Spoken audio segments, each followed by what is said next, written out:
16 लाख बच्चे अपना एग्जाम नहीं दे पाए। अब क्या उनका बच्चों का भविष्य खराब हुआ कि नहीं हुआ? अपने बेबाक अंदाज और जनता के सवाल उठाने के लिए जाने जाने वाले भारतीय जनता पार्टी के सांसद वरुण गांधी ने अब एक बार फिर से अपनी ही सरकार पर निशाना साध दिया है और अपनी ही सरकार को सवालों के घेरे में लाकर खड़ा कर दिया है, कटघरे में लाकर खड़ा कर दिया है कि आखिर ऐसी अव्यवस्था क्यों? अभी आपको याद होगा 15 अक्टूबर को ही पीईटी की परीक्षा हुई थी और उस परीक्षा में किस तरह की अव्यवस्थाएं देखने को मिली थी वो सबके सामने है, जिसमें अब वरुण गांधी जो है सांसद बीजेपी के पीलीभीत से, उन्होंने सीधा सीधा बीजेपी को ही आड़े हाथों लेते हुए उनसे सवाल कर दिया है और कहा है कि आखिर इतनी अव्यवस्था का जिम्मेदार कौन है? सरकार पूरी तरीके से अव्यवस्थाओं को कंट्रोल करने में नाकाम रही है, सरकार पूरी तरह से विफल रही है, इसलिए सरकार से सवाल होना जरूरी है। दरअसल सांसद वरुण गांधी आए दिन अपनी ही सरकार पर हमला बोलते हुए नजर आते हैं, जिसकी वजह से वो हमेशा सुर्खियों में रहते हैं। एक बार फिर से पीलीभीत सांसद वरुण गांधी अपनी ही सरकार पर हमलावर होते हुए नजर आए हैं और वो जिस तरीके से हमला बोलते रहते हैं उसकी वजह से वो सुर्खियों में भी रहते हैं। अब एक बार फिर उन्होंने यूपी पीईटी की परीक्षा को लेकर बीजेपी सरकार पर हमला बोल दिया है। वरुण गांधी ने पीलीभीत के बरखेड़ा ब्लॉक में एक जनसभा को संबोधित किया और वहीं से सीधा सीधा अपनी सरकार को कटघरे में लाकर खड़ा कर दिया।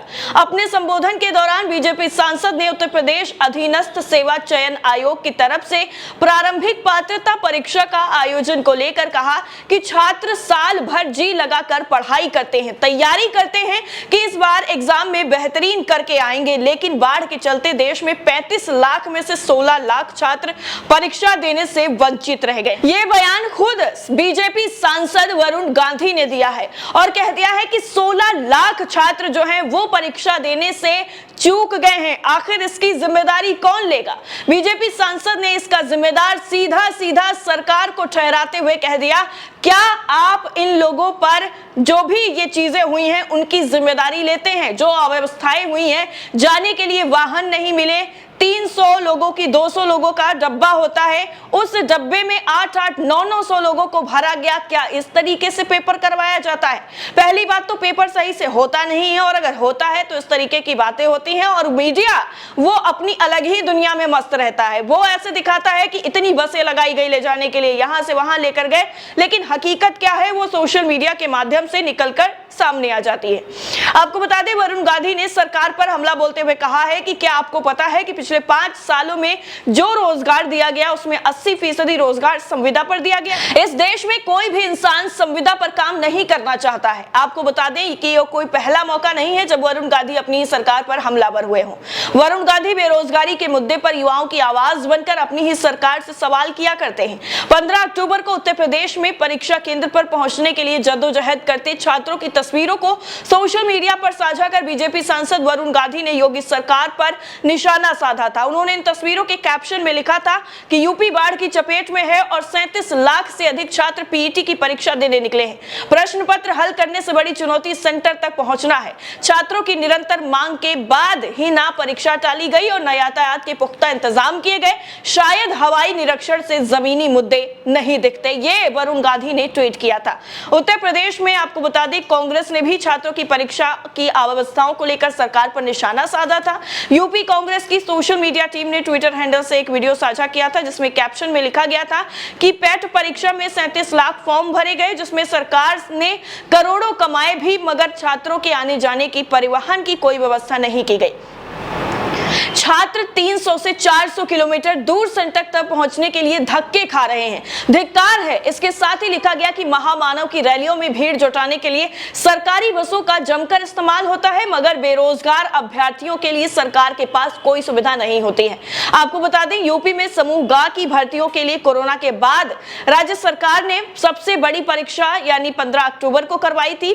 पीईटी एग्जाम 2022 का क्रेज इतना ज्यादा था कि इसमें 27 लाख लोगों ने आवेदन किया। इस परीक्षा के लिए सरकार ने तैयारी तो पूरी की, पर रेलवे और बस स्टेशनों पर अभ्यर्थियों की इतनी ज्यादा भीड़ आई कि जो दिक्कतें थी वो साफ तौर पर नजर आ रही थी और साफ ये सवाल उठ रहा था कि जब पता था, क्योंकि बिना आंकड़ों के कोई काम नहीं होता, 37 लाख लोगों ने फॉर्म भरा है तो इसकी जानकारी जो है जाहिर तौर पर सरकार के पास होगी।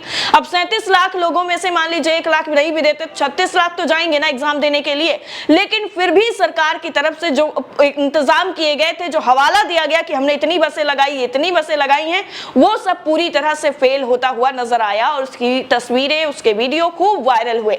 हमने खबर भी आपको दिखाई थी और जिनसे इतनी ज्यादा दिक्कत हुई कि हंगामा खड़ा हो गया। 37% अभ्यर्थी जो है इम्तिहान देने नहीं पहुंच सके, क्योंकि किसी का सेंटर 500 किलोमीटर दूर था, किसी का 600 किलोमीटर दूर था, किसी का 700 किलोमीटर दूर था, किसी का 200 किलोमीटर दूर था। ऐसे सेंटर दिए गए थे जिससे अभ्यर्थी जो थे वो सेंटरों तक पहुंच ही नहीं पाए। पूरे प्रदेश में आपको बता दें परीक्षा के लिए कुल 1899 केंद्र बनाए गए थे और इसमें कई जगहों पर परीक्षार्थियों की जो अव्यवस्थाएं थी, उनके साथ जो व्यवहार किया गया वो भी काफी ज्यादा निंदनीय था। अधीनस्थ सेवा चयन आयोग के आंकड़ों के मुताबिक आपको बता दें 15 अक्टूबर को पीईटी परीक्षा की प्रथम पाली में फॉर्म भरने वाले 66% अभ्यर्थियों ने हिस्सा लिया।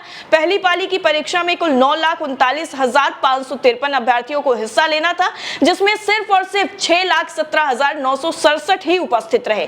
पहली पाली की परीक्षा जो है सुबह 10 बजे से दोपहर 12 बजे तक हुई, वहीं दूसरी पाली की परीक्षा दोपहर 3 बजे से 5 बजे तक आयोजित की गई। दूसरी पाली में कितने अभ्यर्थियों ने हिस्सा लिया, आयोग इसका आंकड़ा अभी तक इकट्ठा ही कर रहा है, इसका कोई भी आंकड़ा निकलकर सामने नहीं आया है। अभी आपको याद होगा हाल ही में जो है वरुण गांधी ने अपनी ही सरकार पर एक बार और हमला बोला था। वैसे कई बार वो बोलते रहते हैं और जिस तरीके से वो आईना दिखाते रहते हैं सरकार को, वो काफी ज्यादा सुर्खियों में रहता है। वरुण गांधी ने ट्वीट करते हुए पूछा था, जब रेवड़ी वाला ये काफी ज्यादा मैटर चल रहा था तब की बात है, तब उन्होंने कहा था सरकारी खजाने पर आखिर पहला हक किसका है। साथ ही उन्होंने भी कहा था कि मुफ्त की रेवड़ी लेने वालों में मेहुल चोकसी और ऋषि अग्रवाल का नाम शीर्ष पर है। वरुण गांधी ने ट्वीट करते हुए लिखा कि जो सदन गरीब को 5 किलो राशन दिए जाने पर धन्यवाद की आकांक्षा रखता है, वही सदन बताता है कि 5 सालों में भ्रष्ट धन पशुओं का 10 लाख करोड़ तक का लोन माफ हुआ है। मुफ्त की रेवड़ी लेने वालों में मेहुल चोकसी और ऋषि अग्रवाल का नाम शीर्ष पर है। सरकारी खजाने पर आखिर पहला हक किसका है, ये उन्होंने ट्वीट किया था।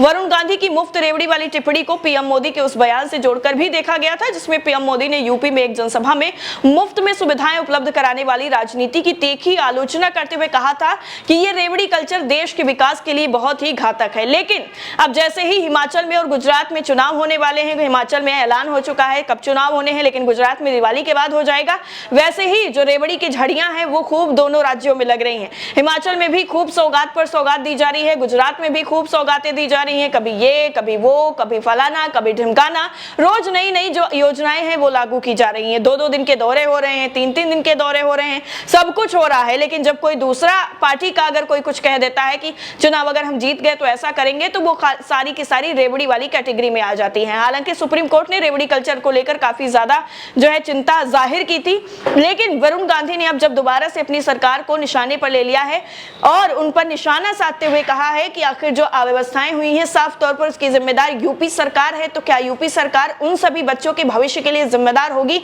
जिन 37 लाख बच्चों ने एग्जाम नहीं दे पाया सिर्फ और सिर्फ सरकार की अव्यवस्थाओं की वजह से। इस पूरी रिपोर्ट को लेकर और वरुण गांधी की अपनी ही सरकार को निशाने पर लेने पर आपकी राय क्या है, कमेंट करके जरूर बताइएगा। जय हिंद।